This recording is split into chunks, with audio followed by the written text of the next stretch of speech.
എല്ലാവർക്കും കൂടെ നന്നായിട്ട് തിളച്ചിട്ടുണ്ട്. ഇതിലേക്ക് ഞാൻ ഈ കഴുകി കഷ്ണങ്ങളാക്കി വെച്ചിരിക്കുന്ന തെരണ്ടി കഷ്ണം ഇതിലേക്ക് ഇട്ട് കൊടുക്കണേണ്ട.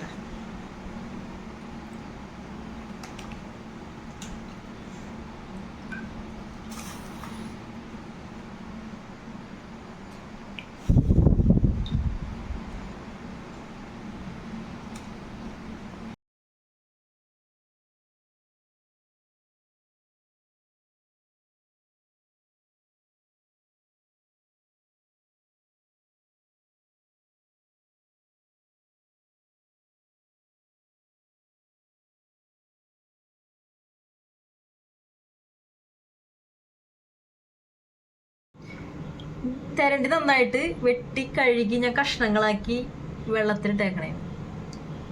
ചട്ടിയിലേക്ക് ഒരു 3 ടേബിൾ സ്പൂൺ വെളിച്ചെണ്ണ ഒഴിച്ച് ഉലുവ, കുറച്ച് വേപ്പില,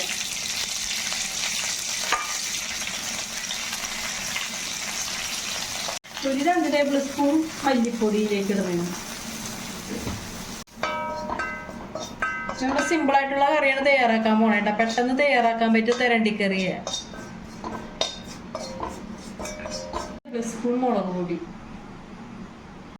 1 ടേബിൾ സ്പൂൺ മുളക് പൊടി ഇട്ടിട്ട് ചെറുതായിട്ടൊന്ന് ചൂടാക്കാട്ടോ. വല്ലാണ്ട് കരിഞ്ഞു പോവരുത്. ഒരു മീഡിയം സിമ്മിലിട്ടിട്ട് ഒന്ന് ഇളക്കി ഇങ്ങനെ കൊടുക്കുക.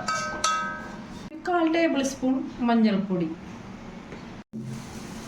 അതിലേക്ക് ഇടാം. ഇതൊന്ന് ഇളക്കി കൊടുക്കാം. ിക്കാൻ വേണ്ടിയിട്ട് കുറച്ച് വെള്ളം ഒഴിക്കണം കേട്ടോ.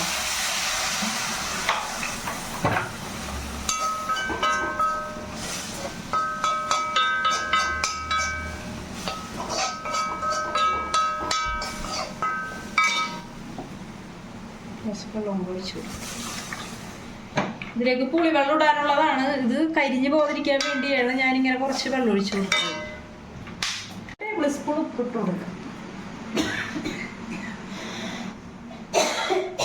വെള്ളത്തിലിട്ട് വെച്ചേക്കണേണ്.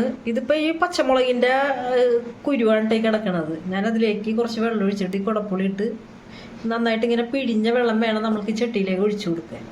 ഈ വെള്ളം ഞാനിപ്പോൾ അതിലേക്ക് ഒഴിച്ചു കൊടുക്കാൻ പോവുകയാണ് കേട്ടോ.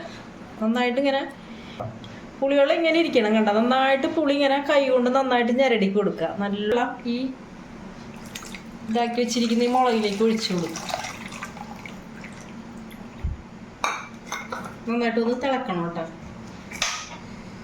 എല്ലാവർക്കും കൂടെ നന്നായിട്ട് തിളച്ചിട്ടുണ്ട്. ഇതിലേക്ക് ഞാൻ ഈ കഴുകി കഷ്ണങ്ങളാക്കി വെച്ചിരിക്കുന്ന തെരണ്ടി കഷ്ണം ഇതിലേക്ക് ഇട്ട് കൊടുക്കണേണ്ട.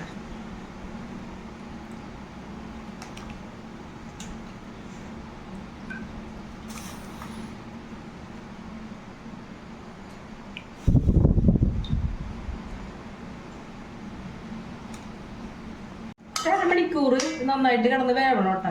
നന്നായിട്ട് അരമണിക്കൂർ നല്ലോണം കിടന്ന് വേവണം. മീൻ കഷ്ണങ്ങൾ ഇട്ടിട്ട് നന്നായിട്ട് തിളച്ച് കഴിഞ്ഞാൽ ഈ ഫ്ലെയിം സിമ്മിലിട്ട് കൊടുക്കുക. കറി ഇവിടെ റെഡി ആയിട്ടുണ്ട് കേട്ടോ. എൻ്റെ വീഡിയോ നിങ്ങൾക്ക് ഇഷ്ടമായി ലൈക്ക് ചെയ്യുക, കമൻറ്റ് ചെയ്യുക, ഷെയർ ചെയ്യുക, സബ്സ്ക്രൈബ് ചെയ്യുക. നല്ല പുളി ഉപ്പൊക്കെ അടിപൊളിയായിട്ടുണ്ട്. നല്ല ടേസ്റ്റാണ്. കല്യാണ വീട്ടിൽ വെക്കുന്ന മീൻ കറി പോലെയാണ്. നിങ്ങൾക്കൊന്ന് ട്രൈ ചെയ്ത് നോക്കാം.